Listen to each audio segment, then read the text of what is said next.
Admiral Park Yuna stood at the observation window of her flagship, the Horizon, watching the stars drift past in silence. She had commanded Earth's 7th Fleet for 15 years, and in all that time, she had never fired a weapon in anger. Her ships patrolled quiet sectors, escorted trade convoys, and responded to distress calls. It was peaceful work. Some called it boring. Yuna called it exactly what humanity needed. 300 years ago, humans had joined the Galactic Coalition. They came as newcomers, curious and eager to learn. The other species welcomed them with polite smiles and quiet doubts. Humans were small. Their planet was small. Their fleet was small. They had no great warriors, no ancient battle traditions, no reputation for conquest. They were traders and scientists, diplomats and engineers. Useful, yes. Dangerous, no. And that was exactly how humanity wanted it. Captain Lee Do-hyun entered the command deck with a data tablet in his hand. He was young, barely 30, with sharp eyes and a serious face. Yuna had promoted him to tactical officer 2 years ago, and he had proven himself 100 times over. He thought faster than anyone she knew. He also worried more than anyone she knew. "Admiral," Do-hyun said, "the Coalition Council is meeting again. The Vectari have taken another system." Yuna did not turn from the window. "Which one?" "Soren Prime, 12 million inhabitants. The Vectari gave them 1 hour to surrender. When they refused, the Vectari burned 3 cities from orbit." Yuna closed her eyes for a moment. Soren Prime was not a Coalition world, but it was close to Coalition space. The Vectari Dominion had been expanding for years, swallowing neutral systems one by one. They were brutal and efficient. They believed strength was the only law, and mercy was weakness. "What is the Council doing?" Yuna asked. Do-hyun's jaw tightened. "Debating. Ambassador Kwon is there now. Most species want to send a diplomatic mission. Others want to pull back and strengthen defenses. A few are talking about a military response, but no one wants to lead it." Yuna nodded slowly. This was the Coalition's way. 100 species, 100 opinions, and endless debate while worlds burned. She did not blame them. War was terrible. No one should rush toward it. But sometimes war came whether you wanted it or not. Her communicator chimed. She looked at the screen and saw a message marked with the highest encryption orders from Earth Command. She opened it and read 3 words: "Activate Protocol Endurance." Yuna's face did not change.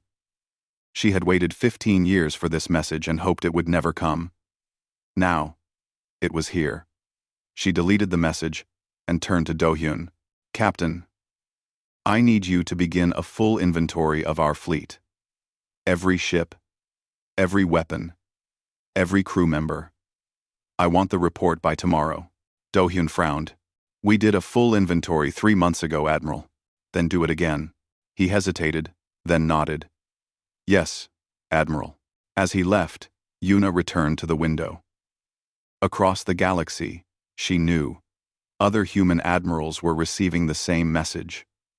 Ships were being recalled from distant posts. Cargo vessels were being quietly retrofitted. Reservists were being contacted. Factories on Earth and a dozen colony worlds were shifting production. No one outside humanity would notice. That was the point. On the Coalition capital world of Nexus Prime, Ambassador Kwon Jisoo sat in the great circular chamber of the Council, listening to species after species give their opinions on the Vectari threat. She was a small woman with gray hair and calm eyes. She had served as Earth's ambassador for 20 years, and she had learned the most important skill in diplomacy: patience. The Torani representative was speaking now, his blue scales shimmering under the lights. "We must not provoke the Vectari. They are powerful, yes, but they have not attacked Coalition space. Perhaps if we offer them trade agreements, they will be satisfied." The Kethrani representative clicked her mandibles in disagreement. "Trade agreements? They are conquerors. They do not want trade. They want submission. We must show strength. With what fleet? The Taurani asked. Our forces are scattered. We have not fought a major war in 2 centuries. The Vektari have been fighting for generations. Jisoo listened and said nothing. Around her, the debate continued. Some species wanted to fight. Some wanted to hide. Some wanted to negotiate. None of them could agree on anything. Finally, the council moderator turned to her. Ambassador Kwan, Earth has been quiet today. What is humanity's position? Jisoo stood slowly. Every eye in the chamber turned to her. Humans were known for their thoughtful speeches, their careful words. They never rushed to judgment. They never made threats. They were the peacemakers, the bridge builders. Humanity believes in peace, Jisoo said. We always have. We joined this coalition because we believed that together, we could build something better than any of us could build alone. We still believe that. She paused, letting her words settle. We support continued diplomatic efforts with the Vektari. We support strengthening our defenses. We support whatever this council decides, together, as one coalition. The Taurani representative nodded approvingly. The Kethrani clicked in, disappointment. The moderator thanked her, and Jisoo sat down. Beside her, a Dalari diplomat leaned close. Your species is always so careful, Ambassador. Do humans ever take risks? Jisoo smiled politely. Only when we must. That night, Jisoo returned to the human embassy and went to her private office. She locked the door and opened a secure channel to Earth. The face that appeared on her screen belonged to Secretary General Moon Tae-woo, the leader of Earth's government. Ambassador, Tae-woo said, I assume the council reached no decision. They will debate for weeks, Jisoo replied. Perhaps months. The Vektari will take 10 more systems before the coalition agrees on lunch. Tae-woo nodded grimly. Protocol endurance is active. Our fleets are mobilizing. We will be ready within 60 days. And if the Vektari attack before then we will be ready sooner. Tae-woo leaned forward. Jisoo, I need you to keep the coalition calm. Keep them talking. Keep them distracted. We cannot reveal our preparations yet. If the other species knew what we were doing, there would be panic, questions, demands. They will find out eventually, Jisoo said. Yes. But by then, it will be too late to stop us. Tae-woo's eyes were hard. The Vektari think we are weak. They think we are prey. They are about to learn how wrong they are. After the call ended, Jisoo stood by her window and looked out at the alien city. Millions of beings from hundreds of species lived here, worked here, raised their children here. They had no idea what was coming. Humanity had kept its secret for 300 years. They had built their ships in hidden shipyards. They had trained their soldiers in classified facilities. They had developed weapons that no one in the coalition had ever seen. All of it hidden. All of it waiting. Because humans remembered their history. They remembered the wars that had nearly destroyed their world. They remembered what happened when you were weak and your enemies were strong. They had vowed never to be weak again, but they had also vowed never to start a war. Never to conquer. Never to become the monsters they had once fought. So they waited. They smiled and traded and built friendships across the stars. They became the coalition's favorite partners, the species everyone trusted. And behind that smile, they prepared for the day when trust would not be enough. That day was coming soon. Haven Colony was a beautiful world. Green hills rolled across its surface like waves on a gentle sea. Rivers cut through valleys filled with farms and orchards. 2 million people lived there, from 12 different species, growing food that fed 100 worlds. It was peaceful. It was quiet. It was everything the Galactic Coalition was supposed to be. Sergeant Baek Minho had been stationed on Haven for 3 years. He was part of the small human security force that helped protect the colony. Most days, his job was easy. He broke up arguments at the market. He helped find lost children. He filled out reports that no one ever read. It was not exciting work, But Minho liked it. He liked the people. He liked the quiet. That quiet ended on a warm morning in spring. The alarms started screaming at dawn. Minho was in his quarters when he heard them. He grabbed his weapon and ran to the security center. Other officers were already there, human and alien alike, staring at the screens with fear in their eyes. Vektari fleet, someone said. 40 ships. They just came out of hyperspace. Minho felt his stomach drop. Haven had a defense force of 6 ships. 6 against 40. It was not a battle.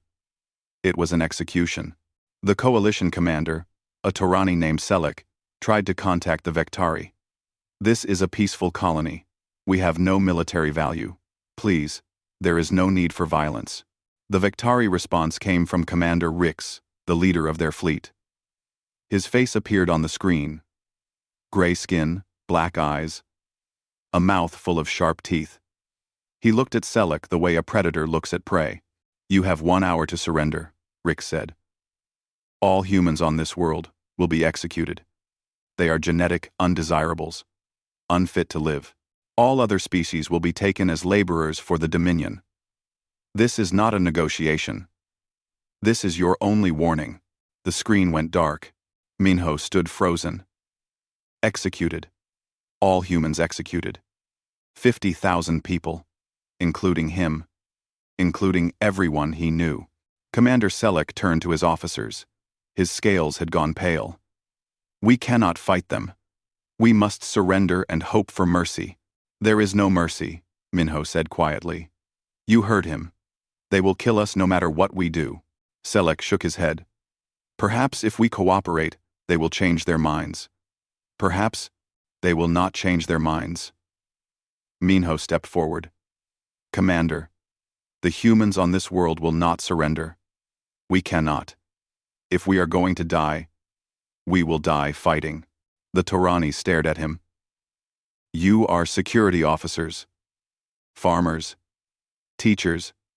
You are not soldiers. Minho met his eyes. Today we are.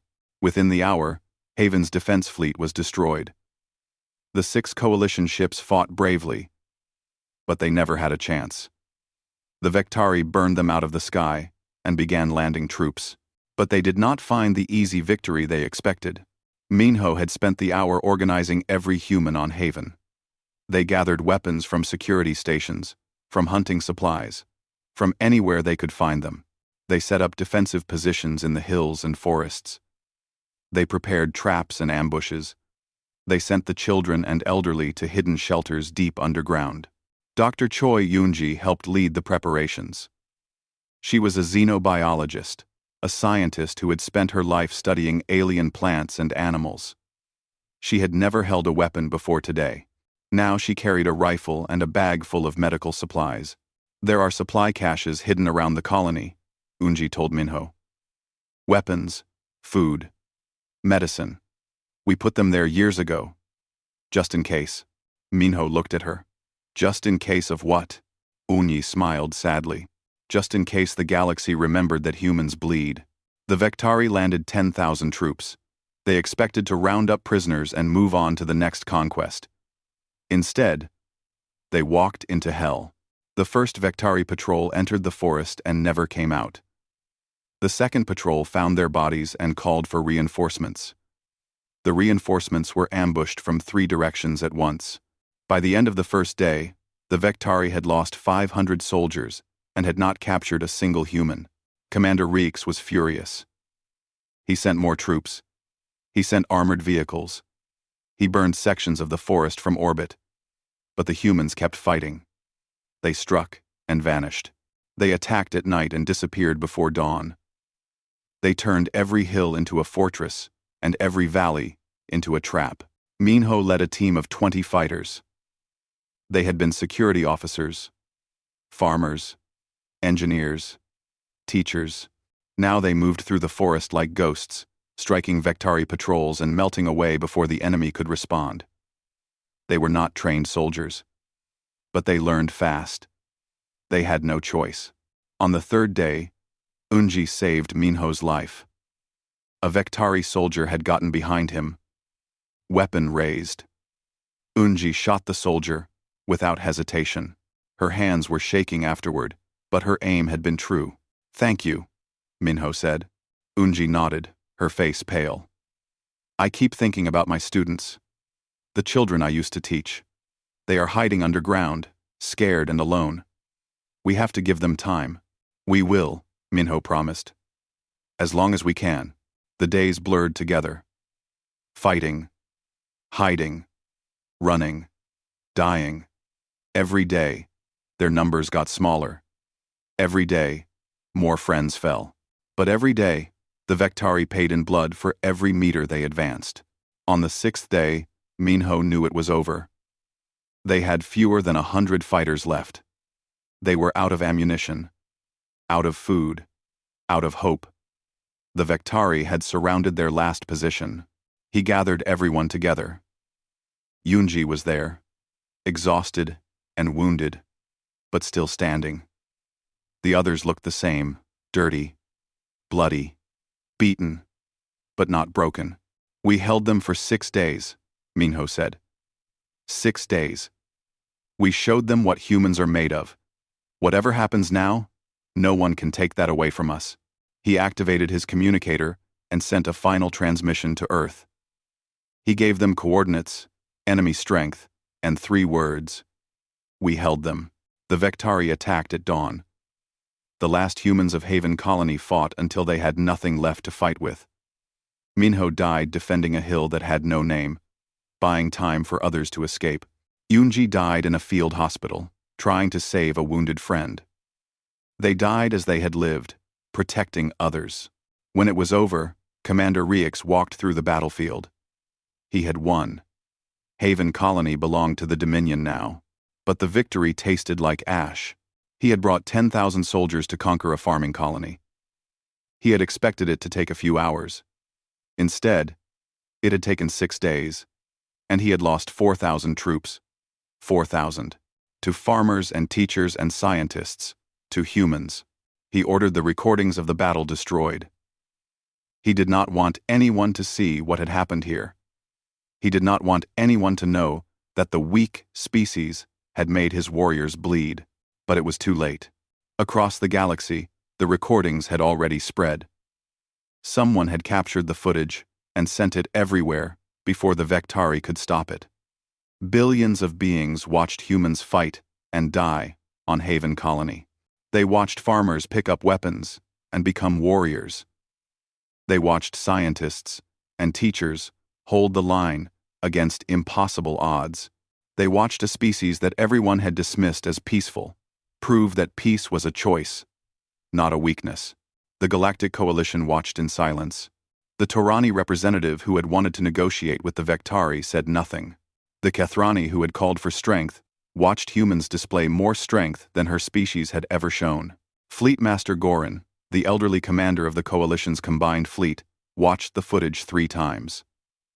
He had spent decades dismissing humans as soft and timid. Now he watched them die with more courage than any species he had ever seen. And on Earth, Secretary General Moon Tae-woo watched the final transmission from Sergeant Baek Minho. "We held them." Tae-woo turned to his advisors. His eyes were cold. 60 days, he said. "I told you we needed 60 days to be ready. We do not have 60 days. The Vectari have made their intentions clear. They will come for us next." "Sir," an admiral said, "we can be ready in 30 days. If we push harder, then push harder." Tae-woo stood. Haven Colony held for 6 days. 6 days against an army. If farmers and teachers can do that, then we can be ready in 30 days. We owe them that much. He looked at the screen, at the frozen image of Minho's last message. "We held them," he said quietly, "and now we will finish it." The Galactic Coalition was in chaos. Emergency meetings ran day and night. Representatives shouted at each other across the council chamber. Fear spread through the halls like a disease. The Vectari had taken Haven Colony. They would not stop there. Everyone knew it. No one knew what to do about it. Fleet Master Gorin stood before the council, his massive frame casting a shadow across the floor. He was old now, his fur gray and his movements slow. But he was still the most respected military commander in the coalition. He had fought in 3 wars. He had never lost. "We must strike now," Goran said, his voice booming through the chamber. "Every day we wait. The Vektari grow stronger. They are massing their fleet at the Riven corridor. If we do not stop them there, they will pour into coalition space like a flood." The Torani representative raised a hand. "Fleet Master, our forces are not ready. We have ships scattered across 1,000 systems. It will take months to gather them. Then gather them faster." Goran slammed his fist on the podium. "The Vektari will not wait for us to be ready. They will come when we are weak, and they will destroy us." Ambassador Quan Jisoo rose from her seat. The chamber fell quiet. Everyone wanted to hear what the humans would say. After Haven, everything had changed. The galaxy looked at humanity differently now. "Fleet Master Goran is right," Jisoo said calmly. "The Vektari will not wait. They are predators." Goran nodded approvingly. "Then humanity will join the attack? Your ships will fight beside ours?" Jisoo met his eyes. "Humanity will respond to the Vektari. But we will do it in our own time. In our own way." Goran's expression darkened. "Your own time? Your own way? Ambassador, this is not a human matter. This is a coalition matter. We must fight together, or die alone." "We will fight," Jisoo said. "Not ready?" Goran stepped toward her. Haven Colony was not ready. They fought anyway. They died anyway. "Are you telling me that humanity's fleet is less brave than its farmers?" The insult hung in the air. Other representatives shifted uncomfortably. Jisoo did not blink. "No," she said quietly. "I am telling you that when humanity fights, we fight to win. And we are not yet in a position to win. When we are, you will know." Goran snorted. "Humans. Always talking, never acting. I thought Haven had changed you. I thought you had finally found your spine. But you are still the same. Cowards, hiding behind words." Jisoo smiled slightly. It was not a friendly smile. "Fleet Master, I would like to invite you to observe our preparations. Come see what humanity is doing. Then judge whether we are cowards." "Arsa." Goran stared at her for a long moment. Then he nodded sharply. "Very well, Ambassador. I will come. And when I see your tiny fleet hiding in some distant corner of space, I will tell the Council what I saw. Humanity will not hide from this war behind pretty words." "We are not hiding," Jisoo said. "We are waiting. There is a difference." 3 days later, Fleet Master Goran traveled to the coordinates Jisoo had provided. His shuttle dropped out of hyperspace in empty space, far from any star system. There was nothing here. No planets. No stations. Nothing but darkness. Goran turned to his aide. "Is this some kind of joke? There is nothing here." Then the lights appeared. One by one, ships began to emerge from the darkness. They came out of hidden positions behind asteroids and inside sensor-blocking fields. They came in formations so precise they looked like geometric patterns. They came in numbers that made Goran's breath stop. 1,000 ships, 2,000, 5,000, 10,000, 12,000. Goran stood at the window of his shuttle, unable to speak. 12,000 human warships gathered in the middle of nowhere, and he had never known they existed. The Coalition's entire combined fleet was 8,000 ships. Humanity alone had more than that, and they had kept it secret for centuries. His shuttle was guided to the flagship, a massive vessel called the Eternal Dawn. Admiral Park Yuna met him in the landing bay. She was smaller than he expected, calm and quiet, with eyes that missed nothing. "Fleet Master," she said politely. "Welcome aboard." Goran struggled to find words. How? How is this possible?" "We built them," Yuna said simply. "Over many years, in shipyards that no one knew about. We trained crews in classified facilities. We developed weapons in secret laboratories. We prepared. Kruth. Ontrime. Ontrime. Prepared for what? For this. Yuna gestured for him to follow. For the day when peace was no longer possible. We hoped that day would never come. We prepared as if it definitely would. She led him through the ship. Everywhere Goran looked, he saw efficiency and purpose. Crews moved in perfect coordination. Equipment was maintained to flawless standards. Weapons systems hummed with power he did not recognize. What are these weapons? Goran asked, pointing at a massive cannon that lined the ship's hull. Plasma accelerators, Yuna said. 12 times more powerful than standard coalition weapons. We developed them 60 years ago. 60 years? And you never shared this technology? No? Why? Yuna stopped and turned to face him. Because we did not want to start an arms race. We did not want other species to fear us. We wanted to be trusted, not obeyed. So we kept our strength hidden. We smiled and traded and made friends. And we waited. Goran shook his head slowly. 300 years. You have been pretending to be weak for 300 years. Not pretending, Yuna said. Choosing. We chose peace whenever possible. We chose diplomacy. We chose patience. But we never forgot what we were capable of.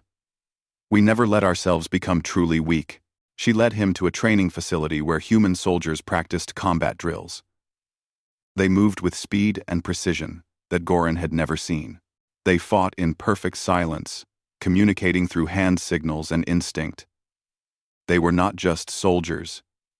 They were weapons. Your people, Goran said quietly. They are different from how I thought. Yes, Yuna agreed. Humans remember our history, Fleet Master. We remember the wars that nearly destroyed our world. We remember what happens when good people are not strong enough to stop evil. We made a promise to ourselves. Never again. We will never start a war. But if war comes to us, we will end it. Captain Lee Do-hyun joined them. He had been promoted after Haven, given command of the destroyer, Unyielding. He saluted the fleet master formally. Captain Lee will lead our forward assault group, Yuna said. He is one of our best tactical officers. Goran studied the young human. You have seen combat? No, fleet master, Do-hyun said. Haven was our first battle. But we have trained for this our entire lives. We are ready. Training is not combat, Goran said. Combat is chaos, and fear, and death. Training cannot prepare you for that. Do-hyun met his eyes steadily.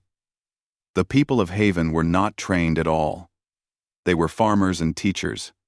They held for 6 days. We are not farmers, Fleet Master. We will hold longer. Goran felt something he had not felt in many years. Respect.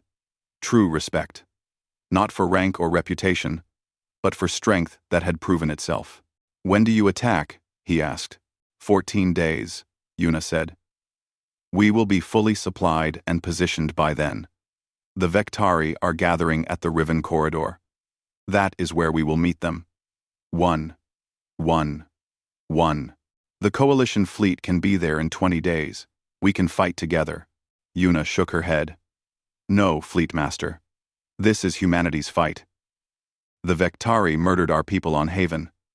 They called us genetic undesirables. They said we were unfit to live. We will show them how unfit we are. She turned to face the window, looking out at the vast human fleet hanging in the darkness. Stay behind us, she said. Protect coalition space. We will handle the Vektari. Goran wanted to argue. He wanted to insist that the coalition fight beside humanity. But looking at that fleet, looking at those soldiers, looking at Admiral Park Yuna's calm and certain face, he realized something. Humanity did not need the coalition's help. The coalition needed humanity's. Very well, Admiral, he said quietly. We will guard your flank. And when this is over, I will tell the Council, what I saw here today. I will tell them that humanity is not what we thought. I will tell them that we have been fools. Yuna nodded. We do not want fear, Fleet Master. We want respect.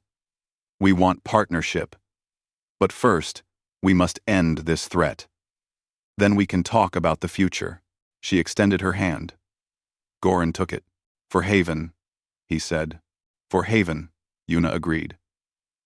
14 days later, the human fleet departed. 12,000 ships moved in perfect formation, silent and deadly, aimed at the Riven corridor. The galaxy watched them go. No one laughed at humans anymore. The Riven corridor was a narrow passage of space between two massive nebulae. Ships could not travel through the nebulae. The radiation would destroy them. They had to go through the corridor. That made it the most important strategic point in the region. Whoever controlled the corridor controlled everything beyond it. Commander Rix had gathered 8,000 Vektari warships there. It was the largest fleet the Dominion had ever assembled. They were confident, hungry for conquest, eager to push into coalition space and claim new worlds. Haven Colony had been just the beginning. Soon, the entire galaxy would kneel before the Dominion. Rix stood on the bridge of his command ship, the Fist of Conquest, watching his fleet spread across the corridor like a wall of steel and fire. He was pleased. The coalition was weak, divided, afraid. Their fleets were scattered.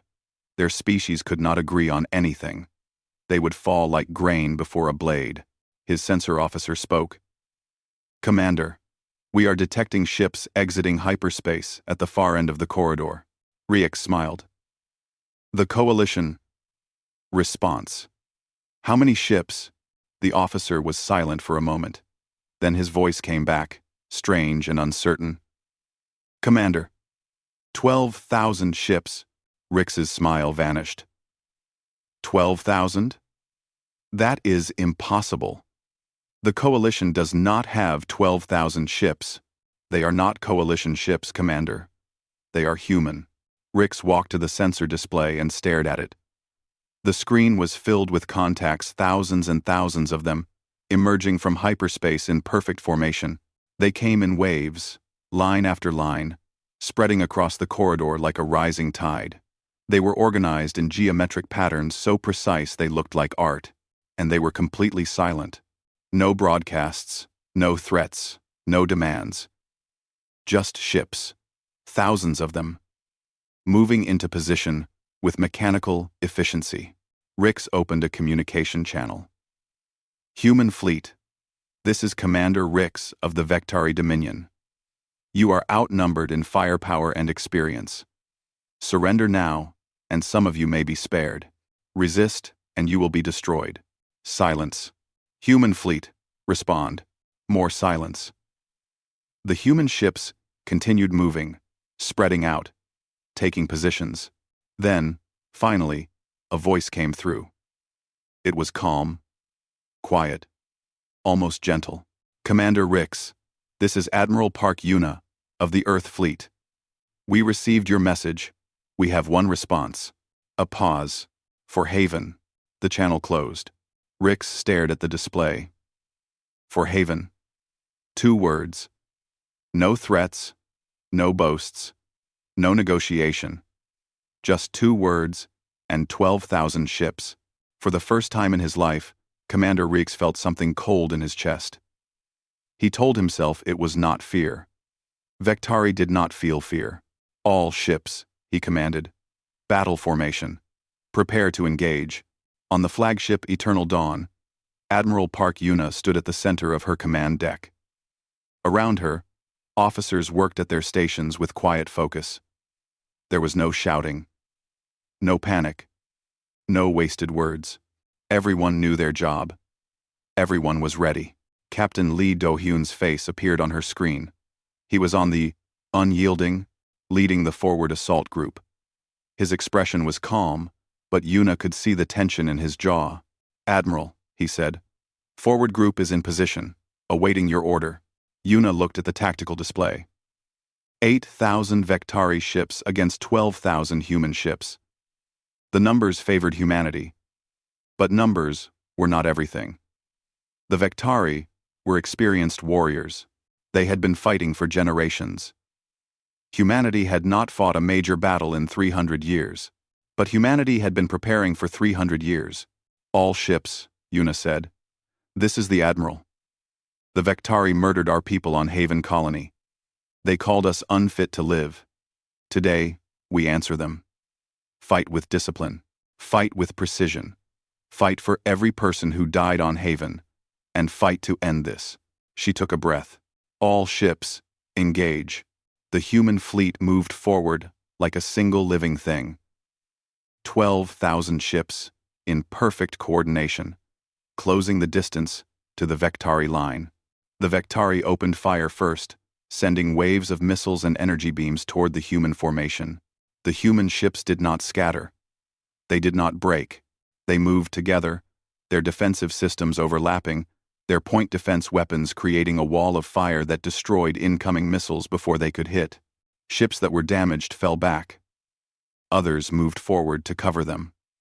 The formation shifted and flowed like water, adapting to every attack. Then the humans fired back. The plasma accelerators on the human ships were unlike anything the Vectari had seen. They hit with devastating power, cutting through shields and armor like they were paper. Vectari ships exploded. Others lost power and drifted, helpless. The first exchange lasted less than a minute. The Vectari lost 300 ships. The humans lost 12. Commander Rix watched his display with growing disbelief. His ships were dying. His formations were breaking. The humans were not fighting like any enemy he had ever faced. They were too fast, too coordinated, too precise. Every time his captains tried to exploit an opening, the humans had already closed it. Every time his ships tried to concentrate fire on a single target, the humans shifted to protect it. They were not just fighting, they were thinking. All of them, together, like one mind. Concentrate all fire on their flagship, Rix shouted. Destroy their command ship. 100 Vectari ships turned their weapons on the Eternal Dawn. Beams of energy and volleys of missiles poured toward Yuna's ship. The human fleet responded instantly. Ships moved to intercept, placing themselves between the flagship and the attack. Destroyers took hits meant for the Eternal Dawn. They were damaged, some destroyed, but they held the line. The flagship survived. On the Unyielding, Captain Lee Do-hyun saw his opportunity. The Vectari had focused on the Eternal Dawn, leaving their flank exposed. He spoke quickly to his squadron. Forward group, follow me. We're going through. The Unyielding and 30 other destroyers accelerated, pushing through a gap in the Vectari formation. They were fast and nimble, slipping past the larger enemy ships. Vectari captains tried to turn and engage them, but they were too slow. The human destroyers were already past them, driving toward the heart of the enemy fleet, toward the Fist of Conquest. Ensign No Hana sat at the communication station on the Unyielding. She was 23 years old, and this was her first battle. Her hands were trembling, but her voice was steady as she monitored enemy communications. Captain, she said, I'm picking up Vectari transmissions. They're panicking. Their commanders are calling for retreat. They don't understand what's happening. Do-hyun nodded. Let them panic. It will make this faster. Donner here. Unrhyme. Donner here. Unrhyme. The Unyielding closed on the Fist of Conquest. Rix's command ship was enormous, bristling with weapons. But it was designed to command, not to fight alone.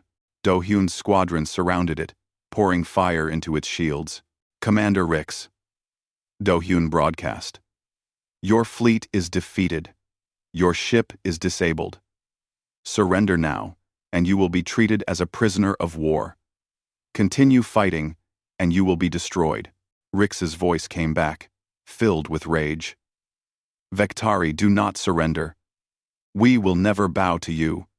You are nothing. You are... The Unyielding fired a precision shot that destroyed the Fist of Conquest's main engines. The great ship went dark, drifting and powerless. "You were saying?" Do-hyun said quietly. Across the corridor, the battle was ending. Vektari ships were trying to retreat, but the human fleet had closed around them. There was nowhere to go. Captains who surrendered were taken prisoner. Captains who kept fighting were destroyed. In 4 hours, it was over. The Vektari fleet was annihilated. Of 8,000 ships, fewer than 500 survived. They were captured or disabled. Their crews taken prisoner.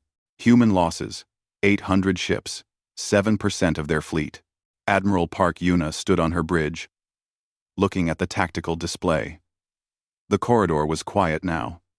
Debris and wreckage drifted in the void, the remains of an empire's ambition. She opened a channel to the entire galaxy. Every species in the coalition, every world, every station, heard her voice. "This is Admiral Park Yuna of the Earth Fleet. The Vektari Dominion attacked our people on Haven Colony. They murdered civilians. They called humanity unfit to live. Today, we answered them." She paused. "The Vektari fleet is destroyed. Commander Rix is our prisoner. He will face justice for his crimes. The Dominion's military power is broken." Another pause. "We did not want this war. We do not want conquest. We do not want empire. We want only to live in peace with our neighbors and to protect those we care about. But if anyone threatens our people, if anyone calls us unfit, if anyone believes we are weak, remember this day." She looked at the display one more time. "Haven is answered. We are done. Unless you are not." The channel closed. Across the galaxy, billions of beings sat in silence. They had watched the battle. They had seen what humanity could do. They had seen a species they had dismissed as soft and peaceful destroy the most powerful military force in the region in 4 hours. Fleet Master Goran watched from his flagship at the edge of Coalition space. He had seen many battles. He had never seen anything like this. "What are they?" his aide whispered. Goran shook his head slowly. "They are what they always were. We just never saw it before." On the unyielding, Ensign Nohana sat at her station, tears streaming down her face. They had won. Haven was avenged. But so many had died on Haven, in the battle, everywhere. She did not feel like celebrating. Captain Lee Do-hyun put a hand on her shoulder. "Ensign, you did well today." "Ensign." When a con bited. "Ensign." Hana wiped her eyes. "It doesn't feel like winning, Captain." Do-hyun nodded. "It never does. That's how you know it was real." He looked out the window at the wreckage of the Vektari fleet, at the silent battlefield, at the stars beyond. "Come on," he said. "Let's go home." The war was over. The Vektari Dominion surrendered unconditionally 3 days after the Battle of the Riven Corridor. Their leaders were arrested and sent to stand trial for war crimes. Their military was dismantled. Their conquests were returned to their original inhabitants. An empire that had terrorized the galaxy for generations was broken in a single afternoon. The galaxy did not know how to react. On Nexus Prime, the Galactic Coalition held emergency sessions that lasted for weeks. Representatives debated and argued and shouted at each other. Some praised humanity as heroes and saviors. Others called them a hidden threat, a danger that had been lurking among them for centuries. Some demanded that humans share their technology. Others demanded that humans disarm completely. Ambassador Kwon Jisoo sat through every session, listening to every accusation, every demand, every fear. She did not argue. She did not defend. She waited. Finally, the council called her to speak. Jisoo stood at the podium and looked out at the representatives of 100 species. She saw fear in some faces, gratitude in others, suspicion in many. She understood. Humanity had kept its strength hidden for 300 years. Trust was broken. It would take time to rebuild. "I know you are afraid," Jisoo said quietly. "We built a military force in the shadows while we smiled and talked of peace. You have every right to be angry. Rate. She paused, letting her words settle. But I ask you to understand why we did this. Humans remember our history. We remember a time when we almost destroyed ourselves. We learned that peace is precious. But peace without strength is just waiting to be a victim. We did not want to be victims.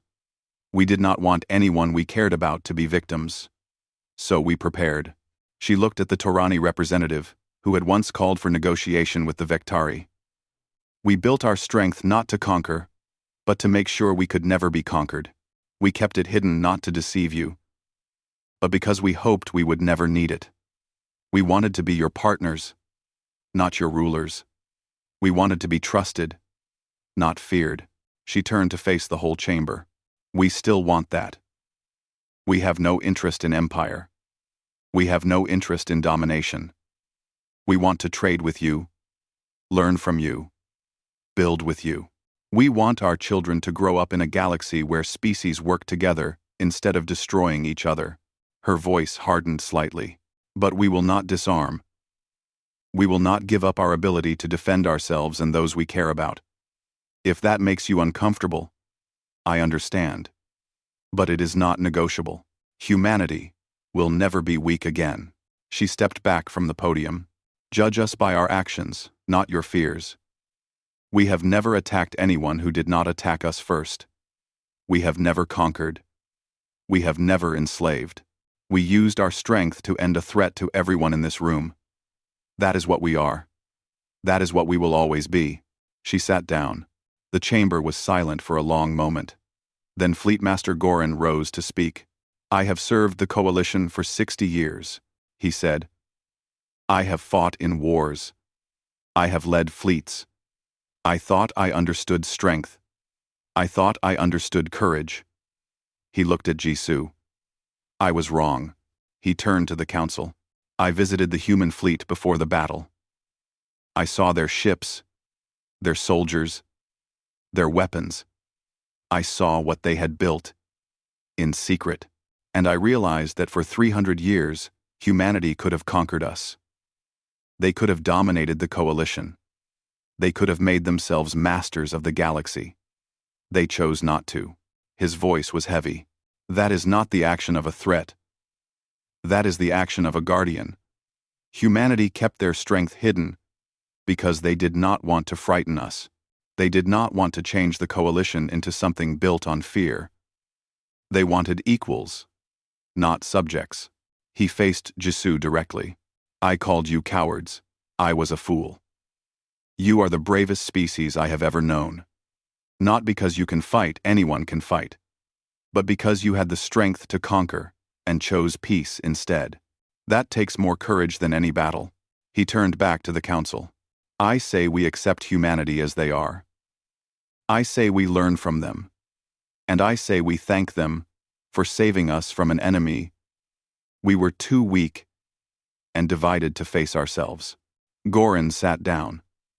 Slowly, other representatives began to speak. Some still had doubts. Some still had fears. But the tide had turned. Humanity would not be punished for saving the galaxy. On Earth, the celebrations were muted.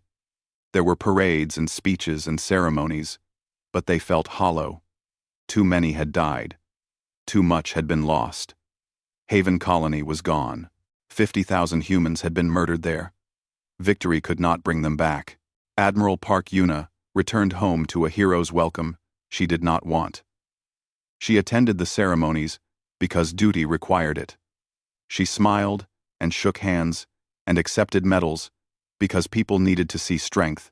But at night, alone in her quarters, she read the names of the dead and wept. She had known many of them. Officers she had trained, captains she had promoted, young ensigns who had served their first tour on her ships and died in their first battle. Every name was a weight on her chest. Captain Lee Do-hyun came to see her one evening.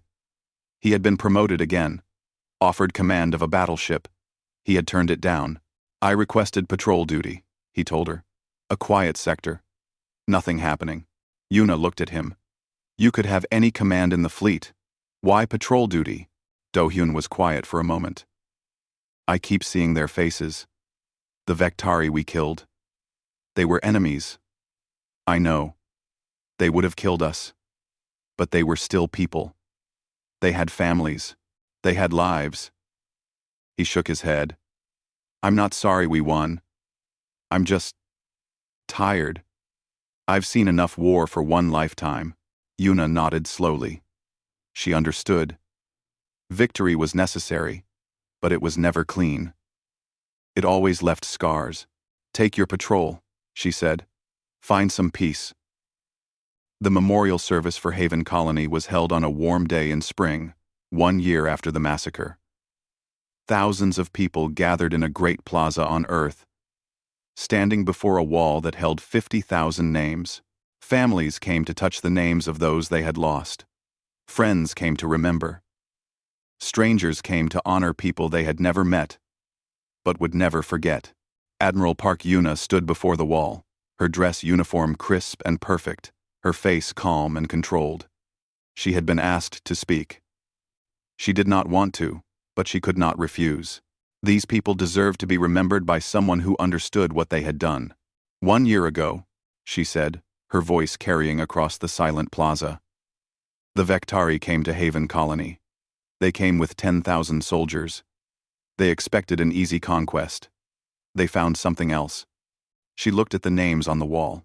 They found farmers who became warriors, teachers who became soldiers, scientists who became fighters. They found ordinary people who refused to surrender, who refused to kneel, who refused to let their friends and families be murdered without a fight. Ark. Her voice grew stronger.